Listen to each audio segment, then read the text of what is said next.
হবে গো বার্তা হইয়া গেছে। আজিম ভাই মনে মনে ভাবতেছে টাকা খরচ হোক হোক, যদি জেনারেল আনতাম তাহলে এরা বাতাস হইতো। ওই এখন ভাবিলে কি হবে গো বার্তা হইয়া গেছে। মুসা নবী কয় হাসরে কান্দিস না, আর কান্দা লাভ হইব না। বলে কারণটা কি? বলে আমার আল্লাহ বৃষ্টি দিবে না। বলে কখন দিবে? বলে 1 বছর নয়, 2 বছর নয়, 3 বছর নয়, 40 বছর পরে আমার আল্লাহ বৃষ্টি দিব। একদল হাঁস এই কথা শোনা মাত্র সবাই একসাথে আওয়াজ দিছে আলহামদুলিল্লাহ। আপনারা বলেন আরো জোরে আলহামদুলিল্লাহ। একদল হাঁস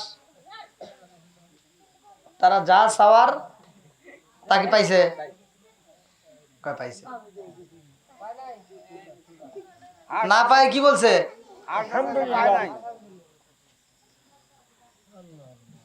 হ্যাঁ, এইবার ভালো করে শোনেন। বৃষ্টি চাইছে, বৃষ্টি পায় নাই।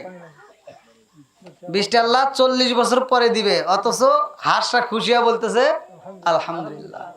দেখেন, আজ আমরা যদি 1 তলা বিল্ডিং করি, চিন্তা করি 2 তলা বিল্ডিং কবে হবো। 5 শতক জমি রাখলে চিন্তা করি আরো 10 শতক কবে রাখবো। কথা কন না গে? আর দেখেন হাঁসগুলো বৃষ্টি চাইছে, 40 বছর পরে আল্লাহ তাআলা বৃষ্টি দিবে। শোনা মাত্র তারা বলতেছে আলহামদুলিল্লাহ। মুসা নবী কয় ব্যাপার কি? তোমরা যাহা চাইলা তাহা পাইলা না, অথচ তোমরা বললা আলহামদুলিল্লাহ। কারণ কি? একদল হাঁস বলে নবী গো, নবী গো, আমাদের জীবন ধন্য হয়ে গেছে। বলে কারণ কি রে? বৃষ্টি চাইছে, বৃষ্টি পানে আর জীবন বলে ধন্য। বলে নবী গো, আমাদের জীবন এজন্যই ধন্য। আমার আল্লাহ আমাদের মতোই ছোট ছোট হাসরে আমার আল্লাহ গণনায় রাইখা দিছে। আল্লাহু আকবার। আমার আল্লাহ সৃষ্টির জগতের মধ্যে হাঁস আমারে আমার আল্লাহর স্মরণ রাখছে। নবী গো, আমাদের জন্য আমার আল্লাহ 40 বছর পরে একটু পানি বরাদ্দ রাখছে। এই কথা শোনা মাত্র আমরা খুশি হয়ে গেছি। এই জন্য বলতেছি আমাদের জীবন ধন্য হয়েছে। আল্লাহু আকবার।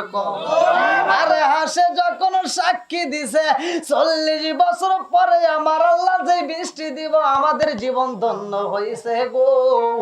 এই কথা বলতে দেরি রে ভাই, আমার আল্লাহ বৃষ্টি দেওয়া শুরু কইরা দিছে। আল্লাহু আকবার। মুসা নবী কয় হাস রে ও গাছ, বুঝলাম না বুঝলাম না, তোমাদের জন্য আমার আল্লাহ বৃষ্টি দিতে চাইছে 40 বছর পরে, অথচ এই বৃষ্টি আগে আসলো। কারণটা কি? হাঁসগুলো কয় এটাও আলহামদুলিল্লাহ। এইবার মুসা নবী কয় আল্লাহ আল্লাহ গো, তোমার নীলা খেলা বোঝা যায় না। কারণটা কি?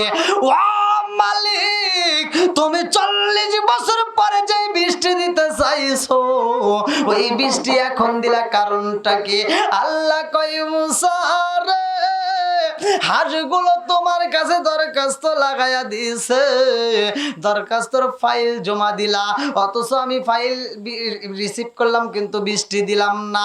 ওদেরকে আমি বৃষ্টি না দিয়ে তোমাকে বিদায় করলাম। এই কথা শোনার পরেও বলেছে আলহামদুলিল্লাহ। আমি আল্লাহ রে যখন আল্লাহ কয়া ডাক মারছে রে মুসা, আমার কাছে এত ভালো লাগে, আমার কাছে এত মজা লাগে, এই জন্য ওদেরকে আমি জায়গায় বৃষ্টি দিয়া দিছি। জোরে জোরে কন্যা সুবহানাল্লাহ। সন্তান একটা জিনিস কিনছে দোকান থেকে, কেনার পরে একটার জন্য গেছে, এবার বাপের হাত ধরে বলতেছে আব্বা ওই যে ওটাও নিমো, আব্বা ওই যে ওটাও দেও। তখন কি করে? বাপ দিতে বাধ্য হয়ে যায়, আর একটা দেয়। আল্লাহরে যখন আল্লাহ কয় ডাক মারেন, আল্লাহর কাছে মজা লাগে। আল্লাহকে যখন আমরা ডাক মারি, আমরা যখন শুকরিয়া আদায় করি, আমরা যে কোনো কাজে থাকি না কেন, যে কোনো কাজ যেই অবস্থায় থাকি না কেন, যখন আপনি শুকরিয়া আদায় করবেন ওইটার ভিতরে আমার আল্লাহ বরকত দিবে। জোরে কোন সুবহানাল্লাহ। বন্ধুরা রে আমার। এইবার বলেন বৃষ্টি দেওয়ার মালিক কে? আরো জোরে, জোর হলো না? সন্তান দেওয়ার মালিক কে? সব কিছুর মালিক কে? আরে তিনটা জিনিস যখন আসে রে ভাই, মানুষ বেজার হয়, কিন্তু আমার আল্লাহ খুশি হইলে তিনটা জিনিস দেয়। এই তিনটার মধ্যে একটা হলো বৃষ্টি। ভালো করে শুনে নাও, ভালো করে শুনে নাও। এই জমিনের মধ্যে এমন একজন নবী আগমন করেছে, যে নবীটার নামে আমার আল্লাহ একটা সূরা নাযিল করেছে, সূরা ইউসুফ। আল্লাহু আকবার কম।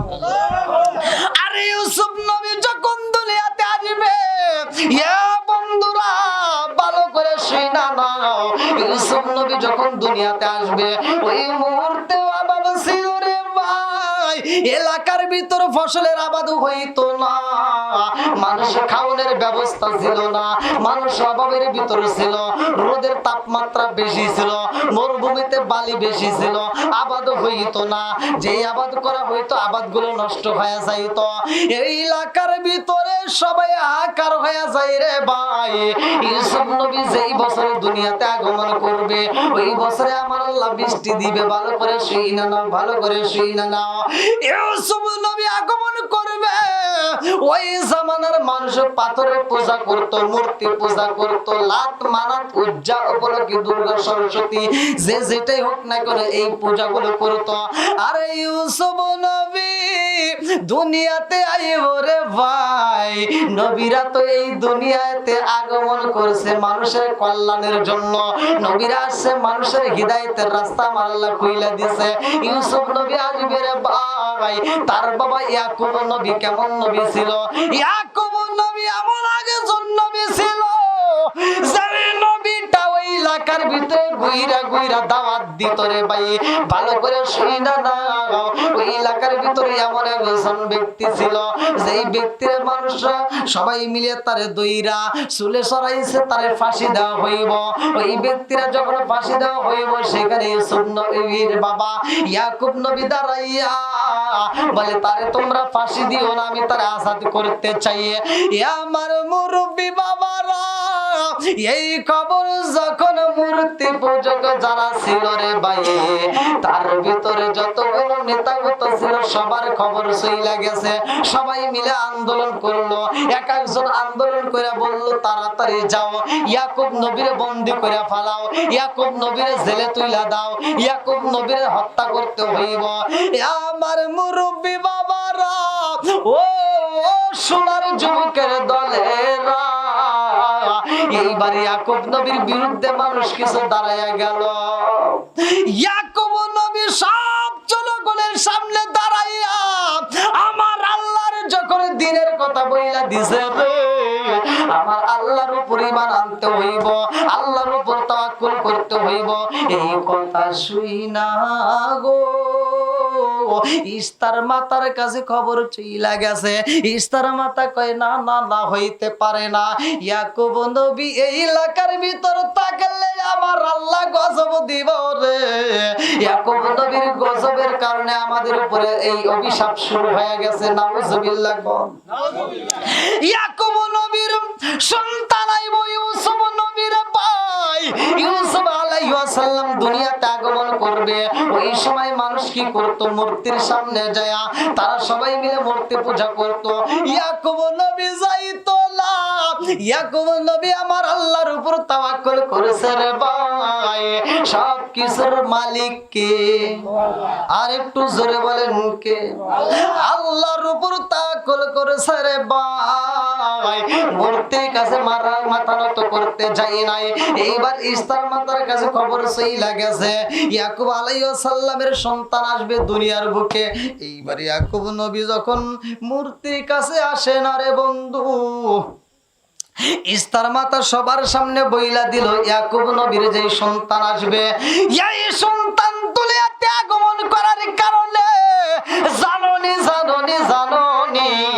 এই মুহূর্তে মূর্তির সামনে না আসার কারণে ইয়াকুব নবীর যে সন্তান আসবে ইউসুফ আলাইহিস সালাম, এইটা হবে আমাদের জন্য আরেকটা নতুন গজব। এই সন্তানটা আসার কারণে আমাদের এলাকায় বৃষ্টি হবে না, এই সন্তানটা আসার কারণে আমাদের ফসলে কোনো আবাদ হইব না।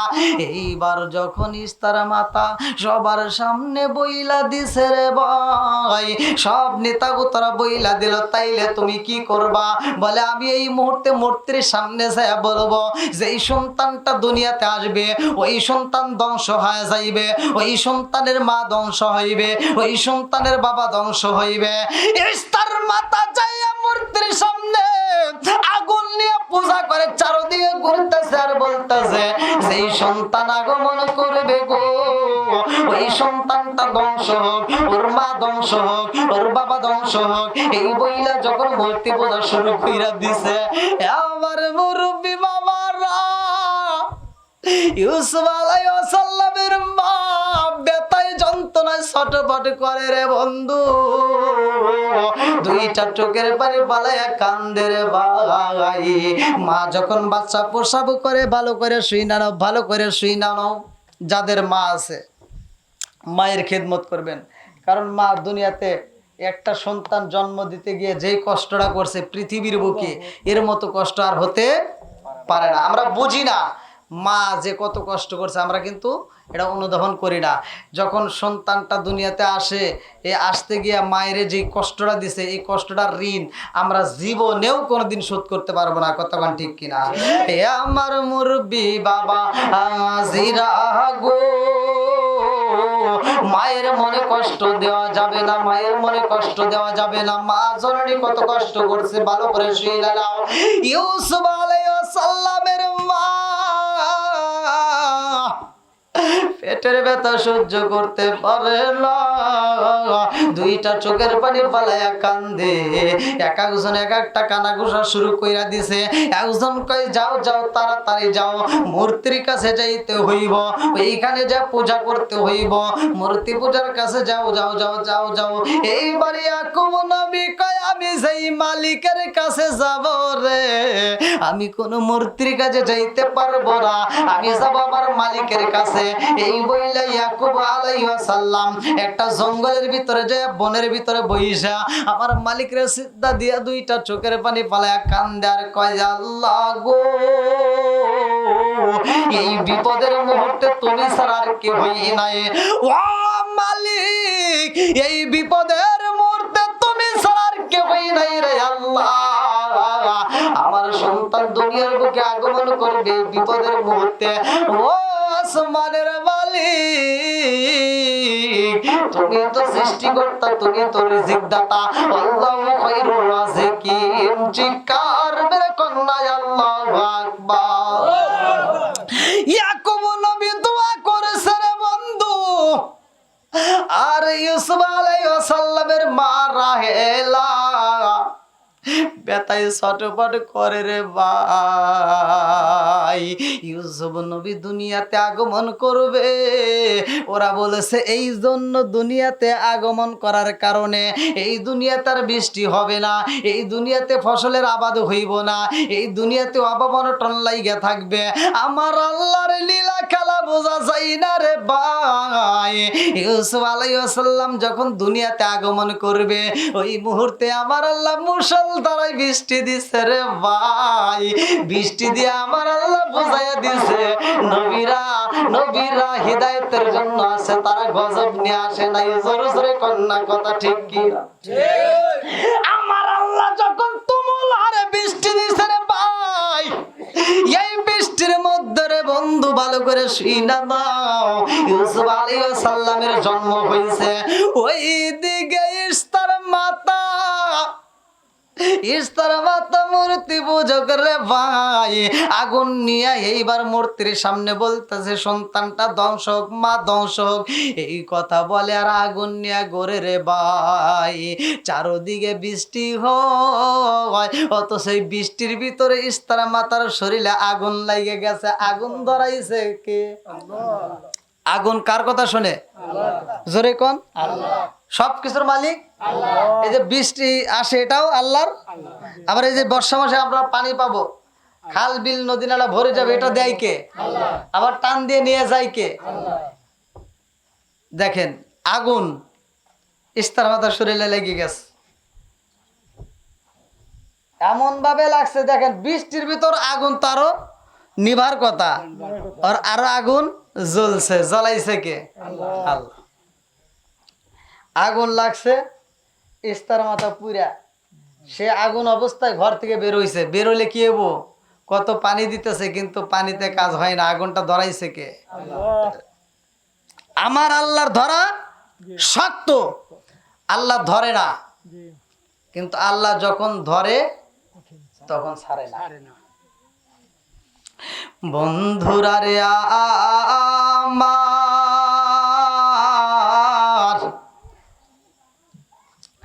আমার আল্লাহ যখন আগুন ধরাইয়া দিছে রে ভাই, দুনিয়ার পানি দিলে আর কাম হইব না, এই পানি তার আগুন নিভবে না। জোরে কোন কথা ঠিক কি না? ইস্তার মাতার শরীরে আগুন লেগে গেছে, চারদিকে মানুষগুলো পানি দেয় কিন্তু আগুন নেবে না। ইস্তার মাতার চোখের পানি পালায় কান্দে আগুনের ভিতরে, কারণটা কি? এরকম ঘটনা তো জীবনে কোনোদিন ঘটে নাই।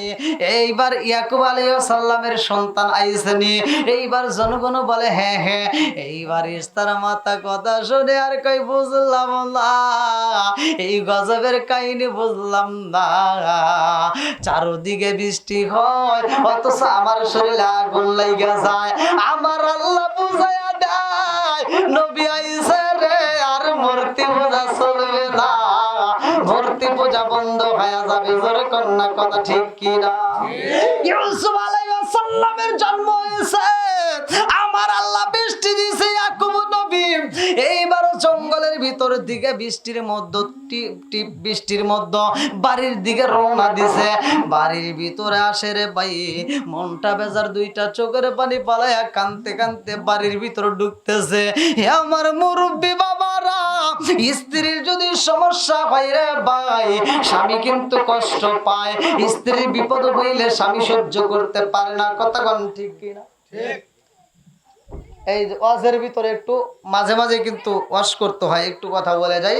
বর্তমান সমাজে কিছু মেয়েরা এই স্বামীরে দাম দেয় না। রাগ করেন না, রাগ করেন না, রাগ করেন না মা বোনেরা, আমি আপনাদের বিরুদ্ধে কথা বলি না, কিন্তু কথা আইসা যায় আর আপনারা কোন খালি হুজুর আমাদের বিরুদ্ধে কয়, কিন্তু এটাই সত্য। আপনি যেই ভাই, যেই বাপ মার বড়াই দেখান, যেই ক্ষমতার বড়াই দেখান, তারা কিছুই না স্বামীর তুলনায়। কথা কোন ঠিক? স্বামী যেই ভালোবাসাটা আপনাকে দেয়, আপনার নিজের বাপ মা, আপনার ভাই বোনেরা কেউ এই ভালোবাসা দিতে পারবে না। কারণ আপনি বাপ মায়ের বড়াই দেয়, ভাইদের বড়াই দেয়, আপনি যে স্বামীর সাথে খারাপ ব্যবহার করেন, আপনার স্বামীর সাথে যতই রুট ব্যবহার করেন, যত যাই হোক, তবু আপনার স্বামীর ভাতটা আপনি শান্তিতে খাইতে পারতেছেন। যেই দিন আপনি মনে করবেন যে না বাপের বাড়ি ভালো, আপনি যান, বেশি না 6টা মাস থেকে দেখেন, তখন এমনি বুঝবেন যে স্বামীর বাড়ির ভাত ভালো নাকি বাপের বাড়ির ভাত ভালো। কি বল?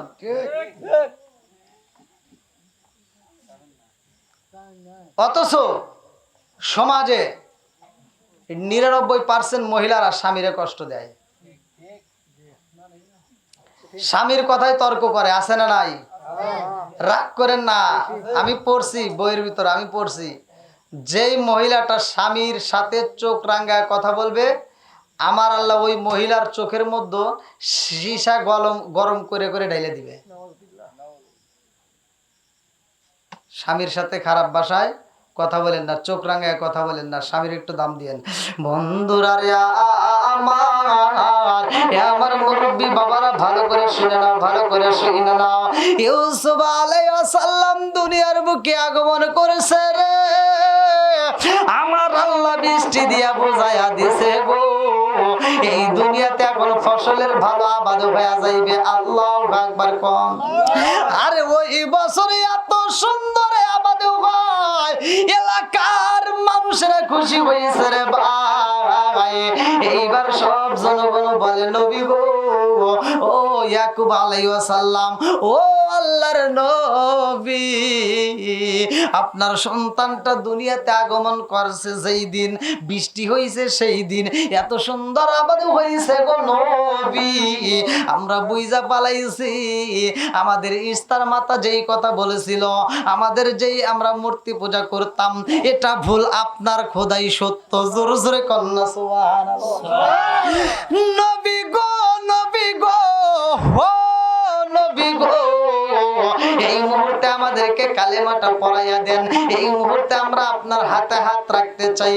এ আমার মুরব্বী বাবারা, মানুষের সবাই পাগল হয় রে বন্ধু। এ আমার মুরব্বী বাবারা, এখান থেকে আর একটা শিক্ষা নেওয়া লাগবে। আমরা মুসলমানের ভিতর দ্বন্দ্ব আছে না নাই? আমাদের মুসলমানের ভিতরে দ্বন্দ্ব লাগার কারণে এখন ইহুদিরা মাথা চারা দিয়ে উঠছে।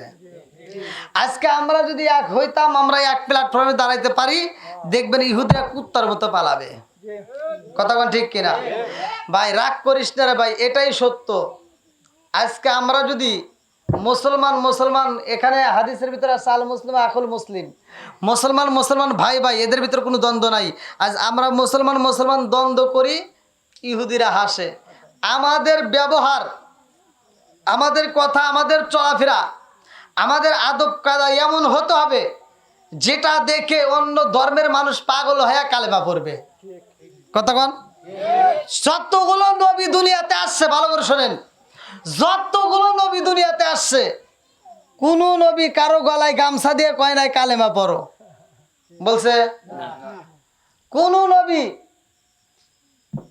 কাউকে গলায় কলার ধরে বলে নাই কালেমা পড়ো। নবীদের আচার ব্যবহার, কথা শোনা, এই যে তাদের চলাফেরা, সবকিছু দেখে মানুষ পাগল হয়ে কালেমা পড়ছে। আর আমাদের যে ব্যবহার শুরু হয়ে গেছে, আমাদের তা দেখে কালেমা তো পড়ার দূরের কথা, কয় এরা একবারে বেপরোয়া চলাফেরা, এরা একদম খারাপ। আজ আমরা মুসলমান, এক ভাই বিপদে পড়লে আমরা যদি টাকা ধার দেই, টাকা ধার দিছেন আপনি, সে বিপদে পড়ছে, ও টাকা নেওয়ার পরে আর আপনি চেনে না। টাকা তো দেওয়া দূরের কথা, ও ফোন দিলে আর ফোন রিসিভ করে না। আছে না নাই? কি মুরব্বী ঠিক আছে নি? আসলে কি তারে টাকাটা আমি দিয়ে বিপদে ফেলাইলাম? তারে টাকাটা দিলাম তার উপকার জন্য, অথচ ফোন পাওয়ার সাথে সাথে কি করলো? ফোনটা বন্ধ করলো, অথবা ব্ল্যাক লিস্টে ফেলাইবো, অথবা আপনাকে চেনে না। আছে না নাই? এ ভাই, তুই টাকা দিয়ে কি করবি? আজকে তুই টাকা নিস, এই ওয়াজ কিন্তু এটা ওয়াজ, ভালো করে শুনে নেন। যদি কোনো ব্যক্তি, একটা হচ্ছে আহাল্লাল্লাহু বাইয়া ওয়া হাররামার রিবা, আল্লাহ ব্যবসাকে হালাল করছে, সুদকে কি হারাম করছে। তে আপনি হালাল পথে আপনি একজনকে টাকা ধার দিচ্ছেন, সেই টাকা আপনাকে দিচ্ছে না, আপনি কিন্তু ঠকবেন না। আর যে নিছে, হে আবার চিন্তা করতেছে আমি টাকা নিছি ওক দিব না, তাই কি করব? ক্ষমতা আছে না লাঠি? আচ্ছা, তুই কি করবি? তুই দিলি না, তোর একদিন দেওয়া লাগবে না? আচ্ছা, হাসরের ময়দানে ওই দিন হিসাব হবে কি হবে না? আর যে টাকা নিছে ও চিন্তা করতেছে, ওকে কি তোকে হেনেও ফাঁকি দিছি, হনেও ফাঁকি দিব। দেখেন কি বুদ্ধি করছে, কয় তোকে হেনেও ফাঁকি দিছি দুনিয়াতে, তোর টাকা নিয়া তোকে হনেও ফাঁকি দিব। তো একজন বলতেছে, কে রে তুই হেনে না ফাঁকি দিলি, হনে ফাঁকি দিবি তুই কি দিয়া? কয় কে? ওখানে কি কেউ টাকার পয়সার কোনো কাজ আছে? আমার যত টাকা আছে সব দিয়ে দেবো। কখনো তো কোনো টাকা দেবো না। কয় তাহলে তো আরো ভালো। কয় তাহলে কি করবি? কয় তাহলে তো নেক আমল দেওয়া লাগবো। আছে না নাই? নেক আমল দেওয়া লাগবো। ও কয় কি সেই জন্যই তো মসজিদে যাই না। হ্যাঁ, কয় এই জন্য মসজিদে যাই না। কয় কে? কয় আমি নামাজ পড়লে, আমি যদি নামাজ পড়ে নেক আমল করি, সেটা ওয়াক দেওয়া লাগবো, তা আমি জামুই না। অথবা আমি ওখানে ওয়াক ফাঁকি দিব। দেখছেন ওর কি বুদ্ধি, ওর কি বুদ্ধি, ওখানেও ফাঁকি দিব। ভাই, ফাঁকি দেওয়ার রাস্তা আছে? আপনি চিন্তা করেন না। যদি কোনো ব্যক্তি আল্লাহর হক নষ্ট করে, আর একটা হলো বান্দার হক, একটা হলো আল্লাহর হক, আর একটা কি বান্দার হক। আপনি আল্লাহর হক নষ্ট করছেন, হয়তো ফজরের নামাজ পড়েন নাই, জহরের নামাজ পড়েন নাই, আসরের নামাজ পড়েন নাই, মাগরিব পড়েন নাই, এশারও পড়েন নাই, আজকে ওয়াজ শুনতে আইছেন, এখন মজা লাগছে, ভালো লাগছে, আপনি চিন্তা করলেন, নিয়ত করলেন আমি আগামী ফজরের নামাজ স্টার্ট করব, এখান থেকে আমি পড়া শুরু করব। এবার ফজরের নামাজ পড়ে আল্লাহর কাছে তওবা করলেন, ইন্নাহু হুয়াত তাওয়াবুর রহিম, আল্লাহ বলছে আমি তওবাকারীকে আমি ভালোবাসি। এবার আল্লাহর কাছে যখন তওবা করলেন, আমার আল্লাহ জায়গায় আপনার তামাম জীবনের গুনাহ মাফ করে দিবে।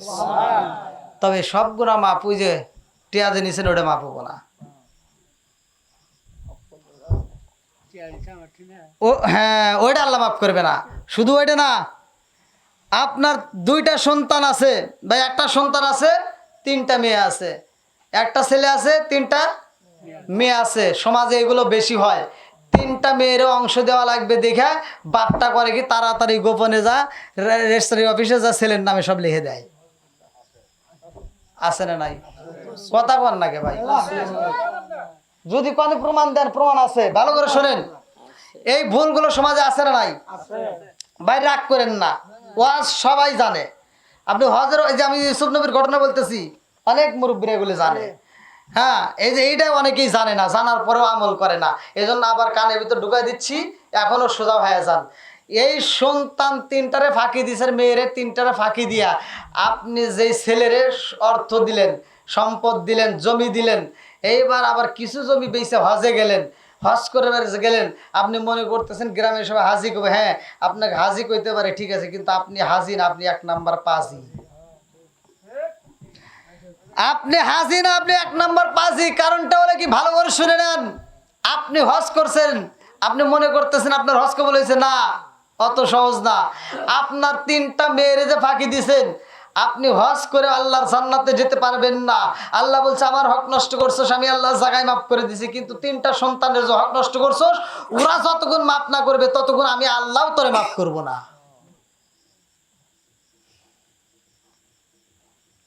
তাহলে কি হক নষ্ট করা যাবে? অন্যের হক নষ্ট করবেন না। এবার সন্তানদের হক বুঝে দিবেন, মেয়েদের হক বুঝে দিবেন। ভাই আমি কার জন্য সংসার সাজাইতেছি, আমি কার জন্য কষ্ট করতেছি? হ্যাঁ, আমি এত কষ্ট করে সংসার করব, আমি এত সুন্দর করে বাড়ি সাজাইলাম, এখন নিঃশ্বাস বন্ধ হবে, সব শেষ। কি কথা ঠিক আছে রে? সব শেষ। আপনারা জানেন, এই যে মুরব্বীরা শুনছে, এরা ভালো করে জানে। আপনারা সকলে নিজামুদ্দিন আউলিয়ার কথা শুনেন নাই? নাম শুনছেন তো?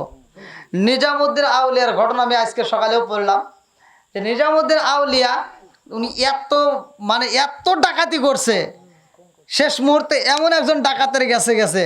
আমি এই ধারা যদি আলোচনা করতে চাই, কুতুবউদ্দিন কাকি রহমাতুল্লাহ আলাইহির ঘটনা আসবে। এই কাকি শব্দ কোথা থেকে আসলে, এই ব্যাখ্যাটা বিশ্লেষণ করতে গেছে আমার 3 ঘন্টা লাগছে। এই কাকি শব্দের অর্থ হলো কি? কাকি শব্দের অর্থ রুটি, পরাটা। মানে এটা কি জন্য এর নামে অর্থ এ লাগাইছে, কারণটা হলো কি, এর একটা লম্বা একটা ঘটনা আছে। তো যাও, নিজামুদ্দিন আউলিয়া এত এত মানুষকে কষ্ট দিছে। একদিন ওই রাস্তা দিয়া এমন একজন বুজুর্গ যাচ্ছে, যাওয়ার পথে তারে ধরছে, রাত্রিতে জঙ্গলের ভিতর ধরে যা কিছু আছে সব কিছু দাও। আর তিনি বলতেছে আমার কাছে এই আছে, এই দিলাম, আর যা আছে তা দে, নইলে তোর কাল্লা কাটিয়ে দেবো। বন্ধুরা রে আমার, এইবার বুজুর্গ 2টা চোখের পানি ফালায় কান্দে আর কয় আমি জানি আপনি আমারে কাটবেন, আপনার ক্ষমতা আছে, আমি যদি আপনার সাথে যুদ্ধ করতে যাই পারবো না। তবে আমি আপনার কাছে জানতে চাই, আপনি আমার কাছ থেকে অর্থ নিলেন, আমার পূর্বে যাদের কাছ থেকে নিয়েছেন, যাদেরকে আপনি মারছেন, আমি জানতে চাই এই অর্থ সম্পদ জোগাড় করে আপনি কি করেন? বলে আমার স্ত্রীরে খাওয়াই, আমার ছেলে সন্তানরে খাওয়াই, আমার বাড়িতে আমি সংসারটা সাজাইছি। এইবার বুজুর্গ কান্দার কয়, ও নিজামুদ্দিনের রে, আমি তোর কাছে জানতে চাই, এত সুন্দর করে বাড়ি সাজাইছ, এত সুন্দর করে সংসার সাজাইছ, আমি তোমার কাছে জানতে চাই, আমাকেও তুমি মারতে চাও, আমার পূর্বে যাদেরকে মারছো আমাকেও মারবা, তোমার একদিন মরণ হইবনি। কুল্লু নাফসিন যায়িকাতুল মাউত,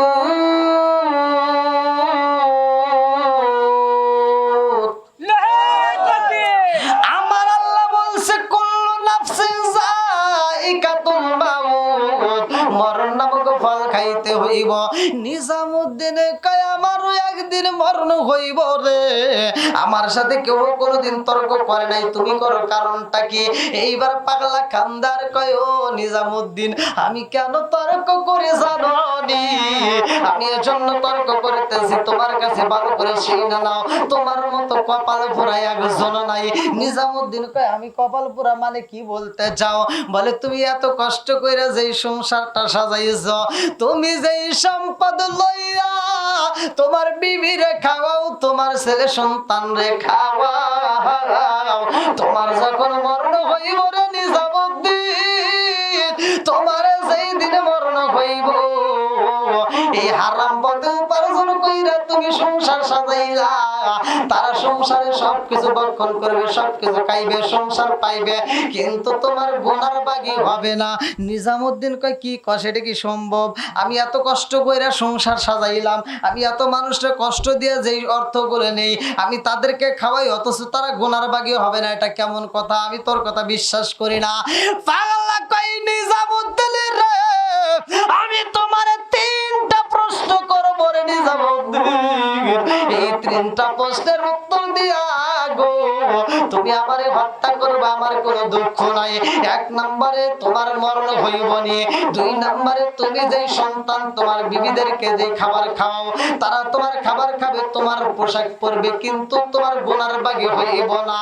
ও নিজামুদ্দিন রে, মরণ যেই দিন হইব রে, ওই কবরে তোমার কোনো সঙ্গী থাকবে না। জোরে জোরে কোন কথা ঠিক কি না?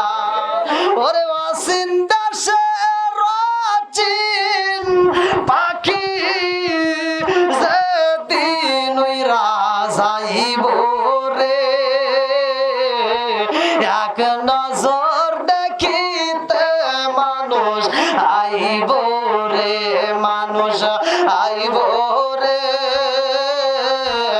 এক নজর দেখিতে মানুষ আইব রে। জোর জোর কোন কথা ঠিক কিনা? এইবারে নিজামুদ্দিন কই পাগলা রে, ও পাগলা, তিনটা কথা বলছে, তিনটা প্রশ্নের যদি প্রমাণ করতে যাই তাহলে তো তুমি আমার কাছে থাকবা না, তুমি তো পালাইবা, তুমি তো মরণের ভয়ে আমারে তুমি বাড়িতে পাঠায় পালাইতে চাও। পাগলা কই নিজামুদ্দিন রে, আমি পালানোর মতো মানুষ না, কারণ এই দুনিয়ার সংসার আমার কাছে আর ভালো লাগে না, আমার মরণ নামক একটা ভয় শুরু হয়ে গেছে। আল্লাহু আকবার। আরে সংসার সংসার কইরা বাবে গো, করলি না বন্দেগি,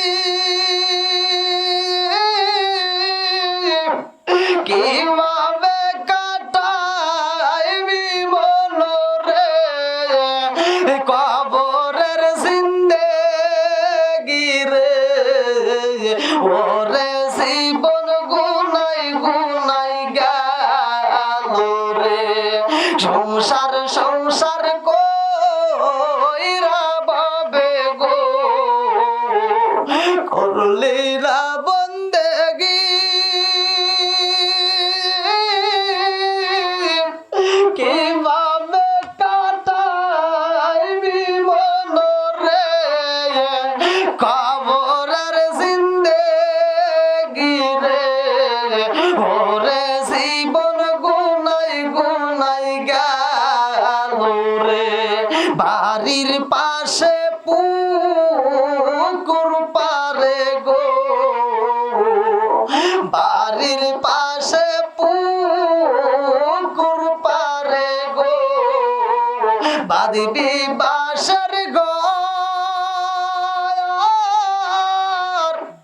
ভাইও নাই তোর বান্ধব নাই রে, কে লইব খবর রে, ওরে জীবন গুনাই গুনাই গেল রে। নিজামুদ্দিন আউলিয়া সন্তানের সামনে দাঁড়ায় গেছে, বলে বাবা রে, ও মা, আমি তোমাদেরকে এত কষ্ট করে খাওয়াইলাম, ও সন্তানেরা আমি জীবনে কত ডাকাতি করলাম, তোমাদেরকে খাওয়াইলাম, আমি জানতে চাই আমার খাবার খাইলা, আমার কাছে তোমরা ভরণ পোষণ পাইলা, আমার জীবনে যেই গুনাহ করছি রে বাবা, ও মা এই গুনার বাগে তোমরা হইবানি। সন্তানেরা কয় না না না না, আমরা কি আপনার ঘরে জন্ম নিয়ে পাপ করছিনি? দেখেন কি উত্তর, আমরা কি আপনার ঘরে জন্ম নিয়ে পাপ করছি? বলে না। বলে তাহলে আপনার গুনার বাগে আমরা কেন হব? আমরা আপনার সন্তান, আমাদেরকে ভরণ পোষণ দিবেন, সুশিক্ষায় শিক্ষিত করবেন, এটা আপনার দায়িত্ব।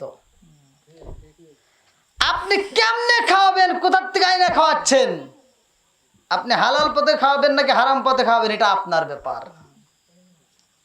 আপনার গুনার বাগে আমরা হব না। আরে ছেলে মেয়েদের জালাই পইরা গো, আরে ছেলে মেয়েদের জালাই পইরা গো, নামাজটাও পড়লি না,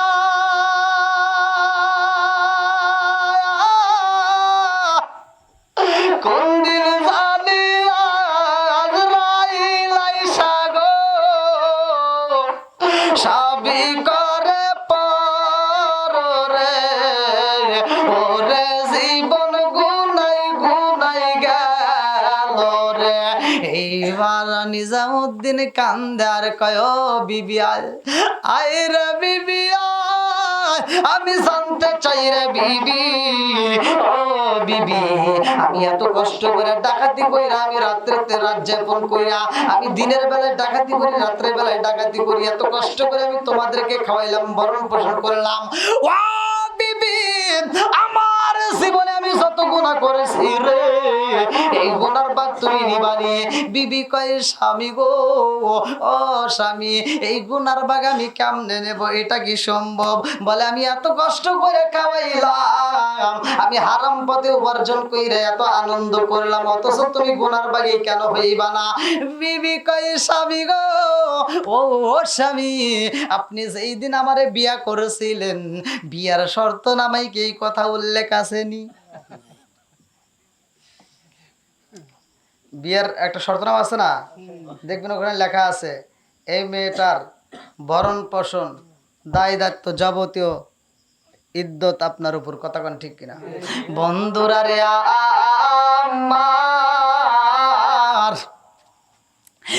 এইবারে নিজামুদ্দিন কান্নার কয় বিবি রে বিবি আমি বুঝা বালাইছি, আমি বুঝা পালাইছি, আমি যাদের জন্য কষ্ট করছি এই মানুষগুলো আমার আপন হইব না। আমি যেই পাগল রে জঙ্গলের ভিতরে বন্দি কইরা রাইখা দিছি রে, জঙ্গলের ভিতরে আমি যারে বন্দি কইরা রাখছি, আমি তার কাছে যাইতে চাই। আল্লাহু আকবার কও। আমার আল্লাহ হেদায়েতের দরজা খুলতে চাই। হেদায়েতের মালিক কে? আল্লাহ। আরো জোরে, মাইয়াহদিয়াল্লাহু ফালা মুদিল্লা লাহু ওয়া মাইয়ুদ্লিলহু ফালা হাদিয়া লাহু। আমার আল্লাহ যারে হিদায়াত দেয় রে ভাই, কেউ তারে গোমরাহ করতে পারে না।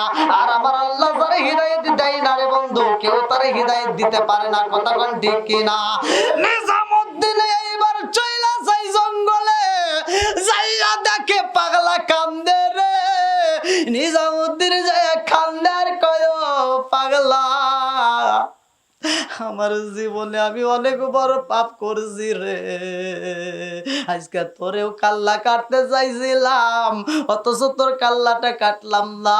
ও পাগলা রে, এই মুহূর্তে তুই আমার একটা রাস্তা দেখাইয়া দিছস। আমি যেই অন্ধকারের রাস্তায় ছিলাম, এই রাস্তায় আর থাকবো না, আমিও আলোর পথে আসতে চাই। আল্লাহু আকবার কোন। এইবার নিজামুদ্দিন রে তওবা করাইছে রে ভাই।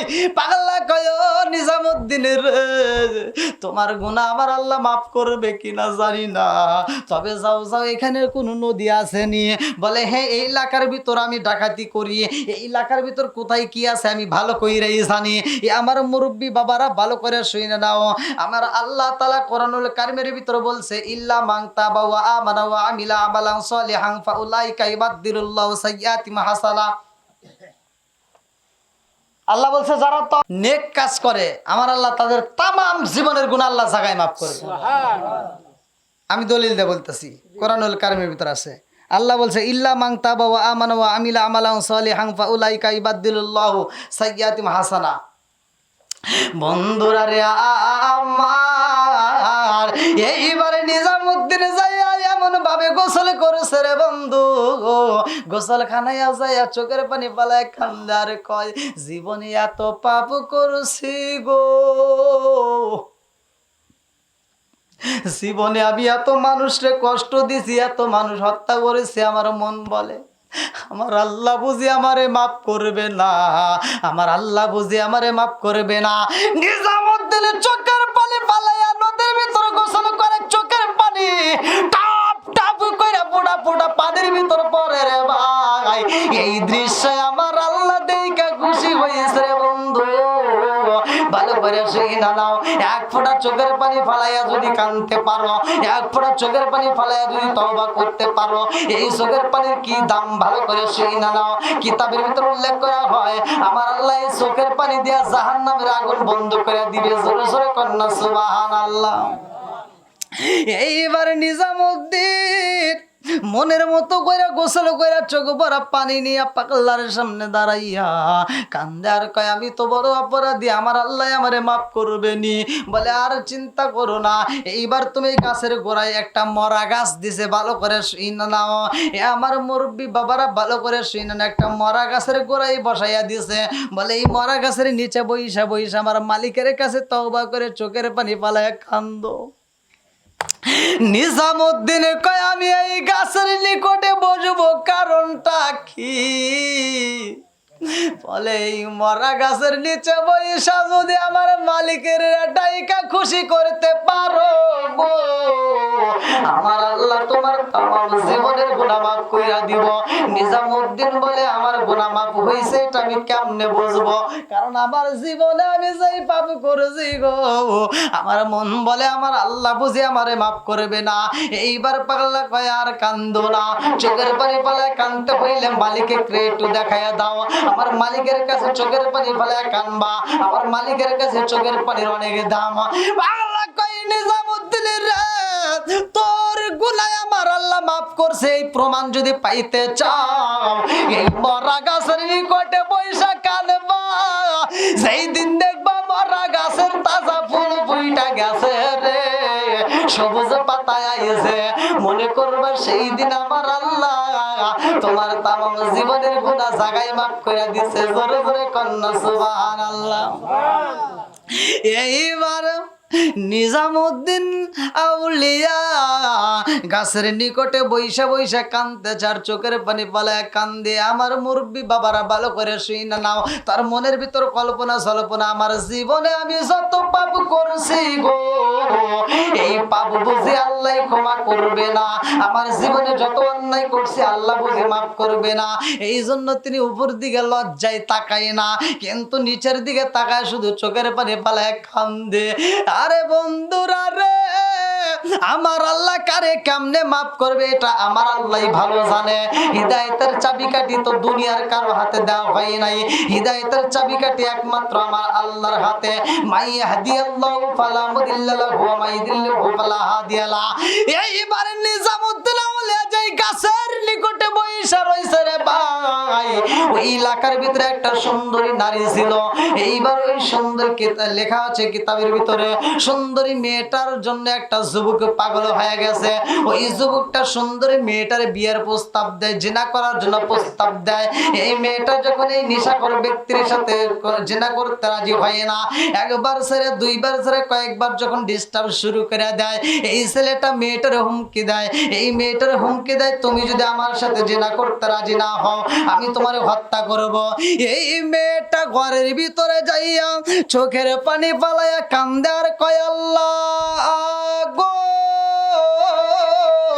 ও মালিক তুমি তুমি তো ইজ্জত দাতা আল্লাহ, তুমি যারা ইজ্জত দাও সেই ইজ্জত পাই, তুমি যাকে ইজ্জত ছিনিয়ে নাও সে অপমানিত লাঞ্ছিত হয়। ও মালিক রে, কুলিল্লাহুম্মা মালিকাল মুলকি তুতিল মুলকা মান তাশাউ। আল্লাহ তুমি তো সবকিছুর মালিক, তুমি একজনকে ধরাট্টা বানাইতে পারো, একজনকে সকালবেলা ধনী বিকেলবেলা ফকির, তুমি ইজ্জত দিতে পারো, তুমি আবার সম্মান কাইরে নিতে পারো। ও মালিক, আমি তোমার কাছে বলি রে আল্লাহ, এই এলাকায় যদি আমার নিরাপদ না হয়,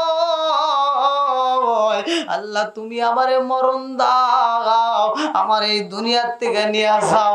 এই মেয়েটা চোখের পানি পালায় কান্দার কয় আল্লাহ, এই এলাকার ভিতর আমার আপন বলতে কে হই নাই, আমারে কে ডিউটি দিয়ে আমারে দেখে শুনে রাখবে, আমার কে হই নাই, আমার এমন কোন বান্ধব নাই যার কাছে যায় প্রাণ জোড়াইয়ে, আমার এমন কোন বান্ধব নাই যার কাছে যায় প্রাণ জোড়াইয়ে, যারে আমি ভালোবাসি তার গিয়া কোথায় পাই, যার কাছে যায় প্রাণ জোড়াই, আমার এমন কোন বান্ধব নাই যার কাছে যায় প্রাণ জোড়াই। এই মেয়েটা কান্দার মোনাজাতের ভিতরে আমার আল্লাহর কাছে বইলা যায়, আমার আল্লাহ মেয়েটার জন্য মরণ নামক একটা ফল পাঠায় দিছে, মালাকুল মউত আজরাইল। আমার আল্লাহ কয় যা যা, আর দেরি করিস না, এই যুবতীর রূহটা কবজ কইরা নাও। এই যুবতীর যখন রূহ কবজ করা হয় রে ভাই, এলাকার ভিতরে কান্নার রোল পইরা যায়। এত সুন্দর মেয়েটা বিবাহ হইল না, অল্পতে বিদায় হয়ে গেল। মালিকের নীলা খেলা বোঝা চাই না। এই মেয়েটাকে যখন কবর দেওয়া হয়, যে এই যুবক মেয়েটার জন্য পাগল ছিল, ওই যুবকটা মেয়েটাকে আবার লালসার শিকার হইয়া, ওই যুবকটা মেয়েটাকে এইবার লালসার শিকার হইয়া ওই মেয়েটার সাথে এইবার জিনার জন্য লিপ্ত হইব। মৃত ব্যক্তির সাথে জিনা করার উদ্দেশ্য যখন পা পালাইছে ভাই, দুনিয়ার সবার চোখে ফাঁকি দেওয়া যাইব, আমার মালিকের চোখে ফাঁকি দেওয়া যাইব না। দুনিয়ার সবার চোখে ফাঁকি দেওয়া যায়, কিন্তু মালিকের চোখে ফাঁকি দেওয়া যায় না। এই যুবক রাত্রি বেলায় কোদাল নিয়ে যখন জঙ্গলের ভিতর রওনা দিছে রে ভাই, নিজামুদ্দিন ওই জঙ্গলে মরা গাছের নিচে বৈশা কান্দে রে। এইবার একজন যখন কোদাল নিয়ে রওনা দিছে, নিজামুদ্দিন তাকা দেখে ব্যাপার কি, রাত্রিতে কোদাল নিয়ে কারণটা কি, আজকে একটা নতুন কবর দেওয়া হয়েছে, এলাকার একটা যুবতী মারা গেছে, অথচ এই যুবকটা কেন কোদাল নিয়ে এইদিকে যায়, কারণটা কি? এইবার পিছনে পিছনে পা বাড়াইছে, তওবা করছে আর জীবনে পাপ করবে না। আমার মুরব্বী বাবারা ভালো করে শুই না নাও।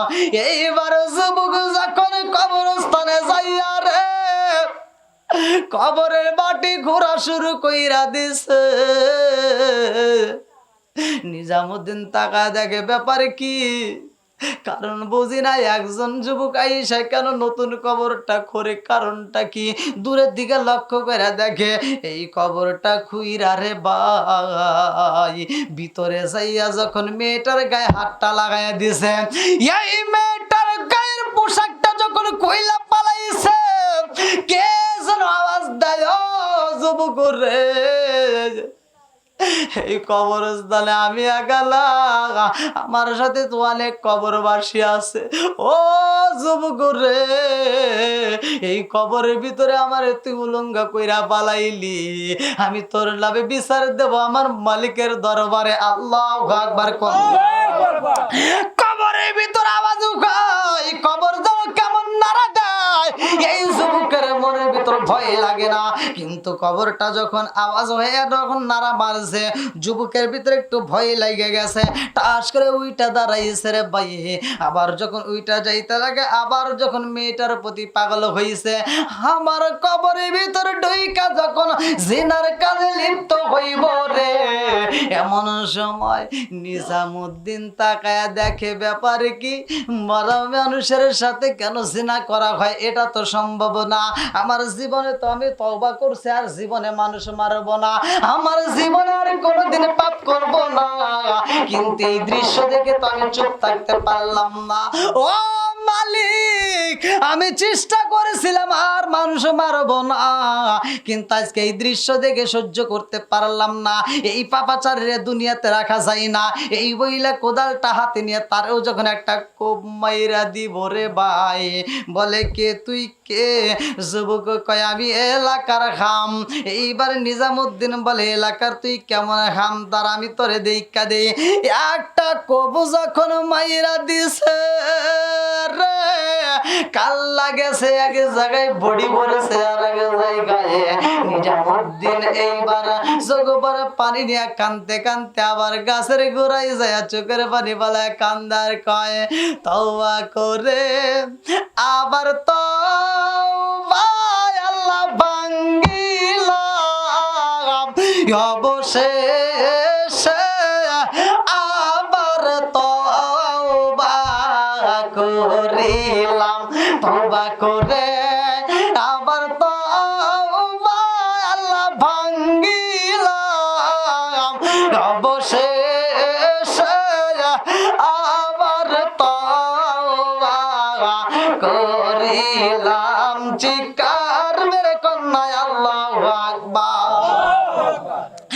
এইবারে নিজামুদ্দিন আউলিয়া গাছের গোড়ায় বৈশা বৈশা চোখের পানি পালায় কান্দে রে ভাই। আজকের চোখের পানি অন্যরকম। তওবা কইরা আবার তওবা ভাঙছে, আবার তওবা কইরা মালিকের কাছে যখন চোখের পানি পালায় কান্দে, আমার আল্লাহর কাছে মায়া লাইগা গেছে। আমার আল্লাহ আজকে নিজামুদ্দিন আউলিয়ার তওবা কবুল করে ফলাইছে। আমার মুরব্বী বাবারা জীবনে যত গুনাহ করেছো, যত অন্যায় করেছো, যত যা করেছো, খাটি দিলে তওবা করতে হইব। ইল্লা মান তাবা ওয়া আমানা ওয়া আমিলা আমালান সলিহান ফাউলাইকা ইবাদদিলুল্লাহু সাইয়্যাতিহিম হাসানা। এমন ভাবে তওবা করেছে রে ভাই, আমার আল্লাহ মরা গাছে সবুজ পাতা দিয়ে দিয়েছে। জোরে জোরে কন্না সুবহানাল্লাহ। মরা গাছে যখন ফুল ফুইটা গেছে, নিজামুদ্দিন আউলিয়া উপর দিকে তাকাই না রে ভাই, উপর দিকে তাকাই না, এই মরা গাছের দিকে তাকাই না লজ্জায়। কারণ জীবনে এত পাপ করেছি গো, এই মরা গাছে আমার মন বলে কোনোদিন ফুল ফুটবে না। আজকে ফুল ফুটে গেছে কিন্তু উপর দিকে তাকাই না। যেই পাগলা তারে বসাইয়া গেছে রে ভাই, এইবার সেই হুজুর আইতাছে 1 বছর নয় 2 বছর নয়, 1 যুগ পরে আইসা গেছে।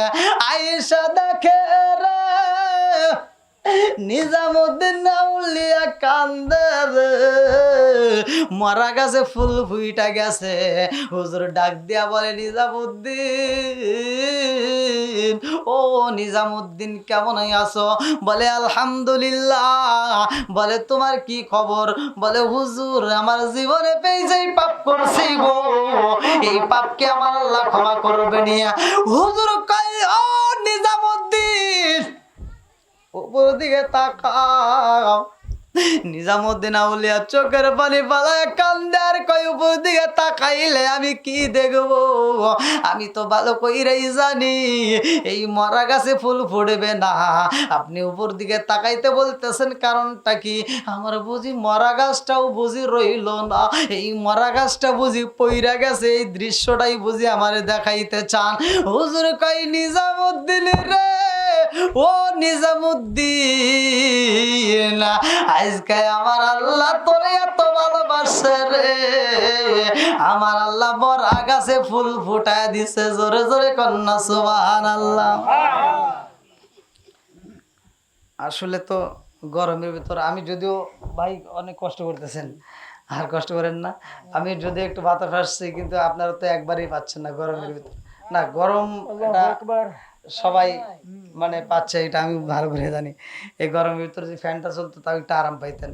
তা আপনারা যে গরমের ভিতর সময় দিচ্ছেন আলহামদুলিল্লাহ ভালো লাগছে। আর আমি যেই ঘটনাটা আসলে আলোচনা করতেছি, এখান থেকে শিক্ষা নেওয়া দরকার যে জীবনে গুনাহ করছি, ভুল করছি, এটা আছে এমন কোন ব্যক্তি আছে যে জীবনে একটা গুনাহ করে নাই? কম বেশি সবাই গুনাহ করছি। তবে গুনাহ করছেন আল্লাহ বলছে লা তাকুনা তুমির রহমাতিল্লাহ, তুমি আমার রহমত থেকে নৈরাশ হইও না। তাহলে এই যে আল্লাহ বলছে লা তাকুনা তুমির রহমাতিল্লাহ, তুমি রহমত থেকে নৈরাশ হইও না, কারণ আপনি তওবা করেন আল্লাহর কাছে, তওবা করলে আমার আল্লাহ আপনার জীবনে গুনাহ মাফ করবে। তে ভাই তওবা করার মতো তওবা করতে হবে। এমন তওবা করা যাবে না যেই তওবা কইরা আবার তওবা ভাঙবেন, এরকম তওবা করা যাবে না। আর বিশেষ করে পর্দানিশী অবলা সবলা মা বোনেরা আমার আলোচনা বেশিরভাগ ইউটিউবে শুনে, আমার মা বোনদের উদ্দেশ্যে আমি একটা কথা বলতে চাই, মা বোনেরা রাগ করবেন না, স্বামীর সাথে তর্ক করবেন না। অনেক মহিলা আছে স্বামীর সাথে তর্ক করে, শ্বশুর শাশুড়ির সাথে দ্বন্দ্ব করে, এরকম লোক আছে না? প্রতিটা ফ্যামিলিতে অধিকাংশ দেখবেন বউরা নিজের শ্বশুর শাশুড়ির দুর্নাম চাচি শাশুড়ির কাছে যা করে, খালা শাশুড়ির কাছে যা বলে, আর নিজের বাড়িতে যা চাচি শাশুড়ি ভালো, অমুক শাশুড়ি ভালো, নিজেরটা খারাপ। আছে না নাই? এটা করেন না, এটা করেন না। আপনি বিপদে পড়লে, আপনার অসুখ বিসুখ যে কোনো সমস্যা হলে চাচি শাশুড়ি, খালা শাশুড়ি, অমুক শাশুড়ি, তমুক শাশুড়ি আসবে না। আপনার যেই শাশুড়ির দুর্নাম করলেন এটাই আগে যাবে। কথা কোন ঠিক কিনা? এই জন্য শাশুড়ি শ্বশুর এদের সাথে দ্বন্দ্ব করেন না। আপনারা একটু তাদেরকে সেবা করেন, একটু ভালোবাসা দেন, একটু একটু, বেশি না। যেমন আমার উস্তাদ বলছিল লিসানুন ওয়াসাতুন নাজা, যে ব্যক্তি চুপ করে রইল ওই ব্যক্তি জিকিরের সব পাইল। আপনি মানে এই যে আমি আপনাদেরকে আমলের কথা বলে দিচ্ছি, আপনি বাড়িতে যাবেন, মানে গল্প গুজব না করে, চাষটালে না বসে, আপনি একাকী নিরিবিলিতে বসবেন। বসে আপনি জিকির করতে মন চাইল না, জিকিরও করলেন না, এমনি বসে থাকবেন। অশ্লীল কথা থেকে বিরত থাকার কারণে আল্লাহ তাআলা আপনার আমল নামে জিকিরের সব দিচ্ছে। দেখেন আল্লাহর কি দয়া, কি মায়া। তো একজন, আমি একটা উপমা দিয়ে আমি মা বোনদের উদ্দেশ্যে একটু কথাটা বলে যাই। বউ শাশুড়ির ভিতর দ্বন্দ্ব লাগছে, বউ শাশুড়ি তে দ্বন্দ্ব লাগার পরে তিনি আর শাশুড়ির পছন্দ করে না। তে এবার তার নিজের বাপের কাছে, বাপ ছিল একটা হোমিওপ্যাথি ডাক্তার, হোমিও ডাক্তার, তো যা বলতেছে আব্বা আমার শাশুড়ি তো আমার সাথে মেলে না, তুমি এই যে জীবনে ডাক্তারি করলা, তোমার কাছে কি এমন কোনো ওষুধ আছে যেই ওষুধটা আমার শাশুড়ি খাওয়াবো, একটা না কয়েকদিন খেলে মরে যাব? হ্যাঁ, বাপ চিন্তা করতেছে, বাপ তো জানে মেয়েটা কেমন। তে বাপ বলতেছে আচ্ছা ঠিক আছে মা, আমি দেব, কিন্তু ওষুধটা নিয়মিত খাওয়ান লাগবে। কি কয়, মরবো নাকি? কয় নিয়মিত মানে হ্যাঁ পাও টিপে টিকে খাওয়াবো। তে বাপ কইতেছে মা তাহলে এক কাজ করো, আমি একটা ওষুধ দেবো 1 মাস। কয় মাস? 1 মাসের ডোজ। 1 মাস যেদিন পুরো হবে সেদিন মরে যাবো। কিন্তু এই ওষুধটা খাওয়ানোর একটা নিয়ম হলো 1 মাস তার এমন ভাবে সেবা করবা, মানে হে যেন মানে কোনো ক্রমে কষ্ট না পায়। কয় আব্বা কি যে কইলেন, এই 1 মাস তার আমি ভাত তুলে তুলে খাওয়াবো। হ্যাঁ জীবনে গোসলই করবে তুমি না, আমি করাবো, হ্যাঁ পাও আমি ধুয়ে দেবো। ঠিক আছে। এবার 1 মাসের ওষুধ দিছে। কয় মাসের? 1 মাসের ওষুধ নিয়ে হাসতে হাসতে এবার শ্বশুর বাড়ি গেছে। যা কথা আম্মা আম্মা কে রে, আম্মা চিন্তা করতে কে রে, বৌমা তো এরকম ডাক কোনোদিন দেয় না, আজকে আবার দেয় কিনলি। আর এই সে অন্য কিছু দেয় নাই, এই ওষুধটার ভিতরে আমার নবীর একটা হাদিস দিছে। কয়টা? একটা হাদিসকে অনুসরণ করে এই পানি দিছে, হোমিওপ্যাথি ওষুধ দিছে, একটা হাদিসকে অনুসরণ করে। বেশি নাই, অল্পতে বুঝে নেন। এবার এই হাদিসটার উপরে আমলটা করতেছে, যা বলতেছে যাও তোমার শাশুড়ি এই ওষুধটা 1 মাস খাওয়াবা, কিন্তু 1 মাসে খালি তাক আদর দিয়া যত্ন দিয়া বুড়ে আলাইবা। আচ্ছা ঠিক আছে। এবার যা বলছে আম্মা আম্মা আপনি কি খাইছেন, এই ধরেন আপনার জন্য আপেল নিয়ে আসছি। শাশুড়ি চিন্তা করে হায় হায় আমার বেটার বই এত ভালো হলো কিভাবে। হ্যাঁ,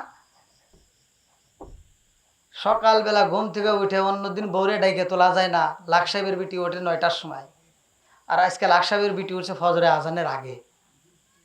হ্যাঁ, উঠে আবার শাশুড়িকে ডাইকে অজুর পানি দিয়ে অজু করায় হাত মুখ মুইসা যাই নামাজ বিছাই দিছে, আবার শাশুড়ি ফজরের নামাজের পরে চা দিছে।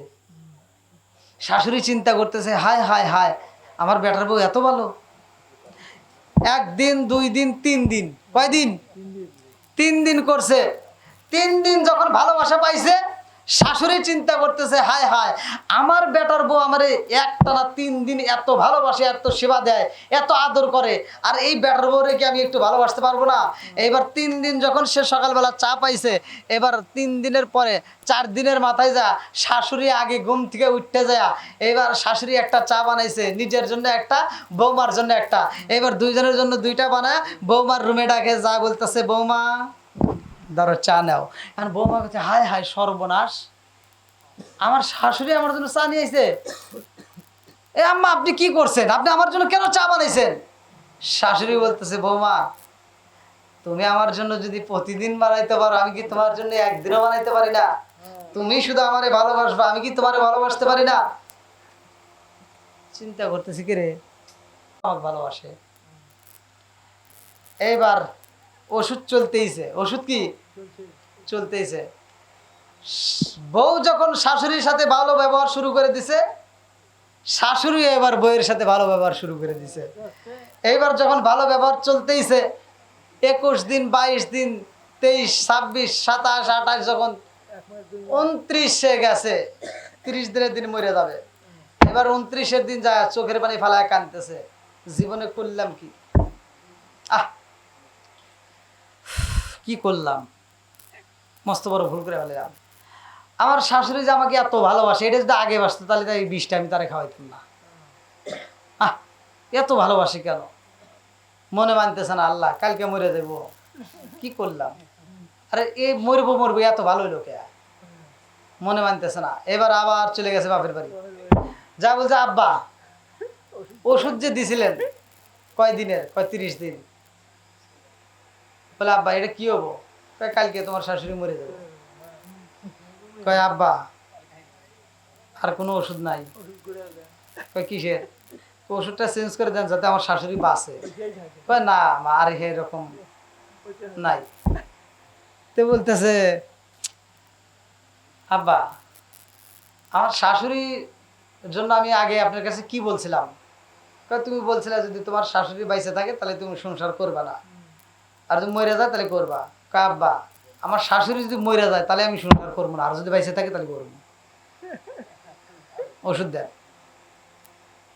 কয় না মা, আর ওষুধ হবে না, যাও, আর একদিন সময় আছে, তাড়াতাড়ি যাও, একটু খেদবোধ করো।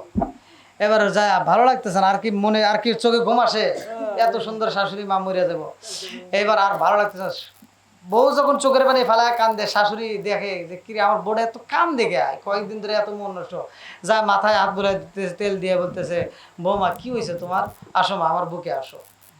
এইবার মহিলাটার আরো আগুন জ্বলতেছে, আরে কি করলাম, এ তো মরেই যাবে। এবার রাত্রিতে আর ঘুম ধরে না, রাত 1টার সময় যায় শাশুড়ি পাও ধরায় ধরে বলতেছে, আম্মা আপনি আমারে মাফ করে দেন। কই কে? কয় আম্মা আমি আপনার বিষ খাওয়াইছি। আমি আপনার কি খাওয়াইছি? বিষ খাওয়াইছি আম্মা, আপনি তো কালকে মরে যাবেন। এবার শাশুড়ি ধাক্কা দিয়ে বলতেছে, সারা পৃথিবীর মানুষ আমার কাছে বলতে পারে তুমি আমার বিষ খাওয়াইছাও, কিন্তু আমি বিশ্বাস করি না, কারণ তোমার মতো বৌমা এই পৃথিবীতে একটাও নাই, কারণ আমি তোমাকে ছাড়া বাঁচবো না। শাশুড়ির মুখে এই কথা শুনে বৌমা কে, হায় আল্লাহ, আমি আর কি জ্বালাই কইলাম, আমার প্রতি এত বিশ্বাস, আমি বিষ খাওয়াইছি এটাও বিশ্বাস করে না, এখন আবার কোন জ্বালায় বললাম, কোন জ্বালায় বললাম। এবার শাশুড়ি বলতেছে, বৌমা যত যাই কও, তুমি আমারে বিষ জীবনেও খাওয়াইতে পারবা না, আমি জানি তুমি আমাকে বেশি ভালোবাসো, তুমি আমারে পরীক্ষা করতেছো। এইবার বৌমা বুকটা থাপড়ায় কান্দে, আর আমি কি করলাম, কি করলাম। এবার কানতে কানতে অঝর নয়নে চোখের পানি ফালাইতে ফালাইতে পাগল পাড়া। সকালবেলা বাপ চলে আইছে ডাক্তার, আইসে দেখে বাড়ির ভিতর কান্নার রোল করে গেছে।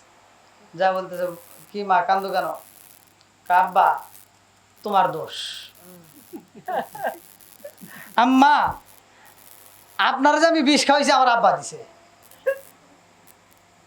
এইবার বাপ বলতেছে, আসো দুজনে একসাথে বসো। বসাইছে, বলতে কি হয়েছে বলো।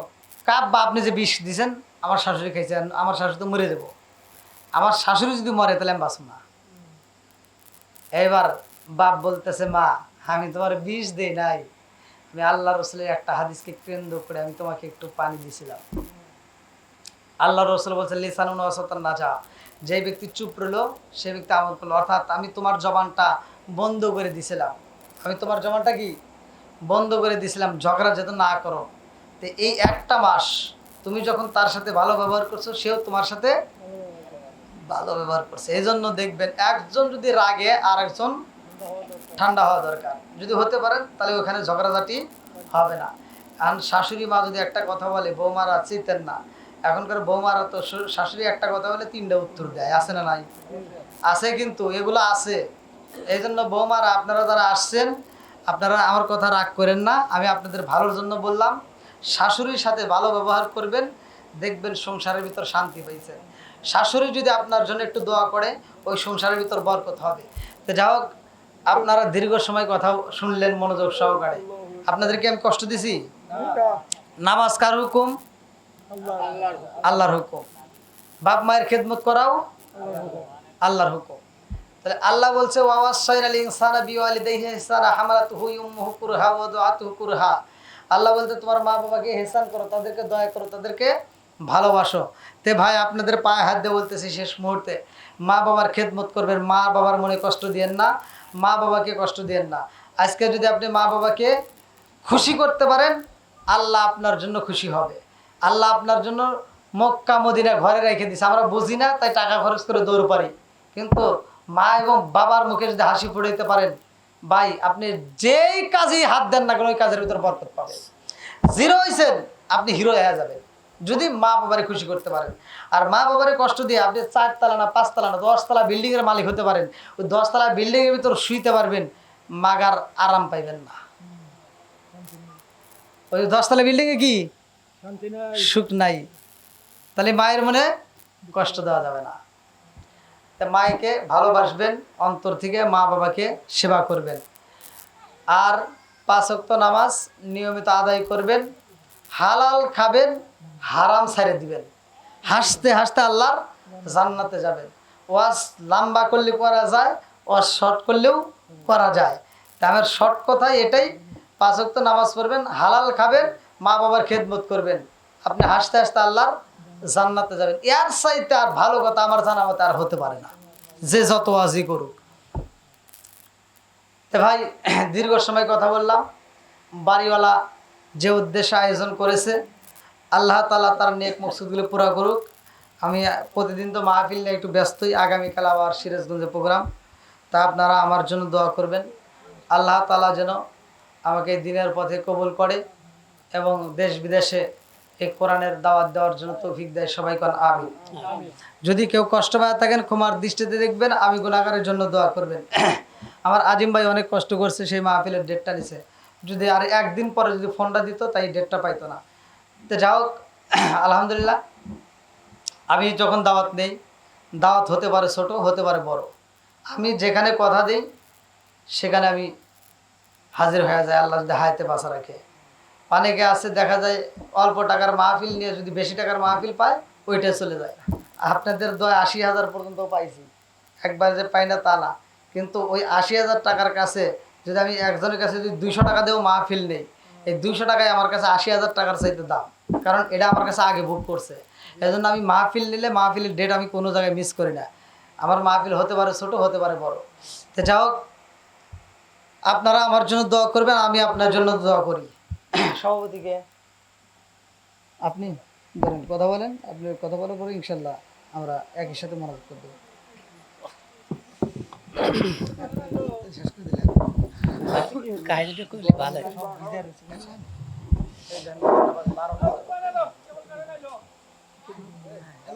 না, 12টা বেজে গেছে, আবার ঘুমেরও দরকার, আবার নামাজেরও আছে, আবার অনেকের শরীরটা ভিজা, এই মানে ফ্যানের কথা শিখে এত সহজে ঠান্ডা হবে।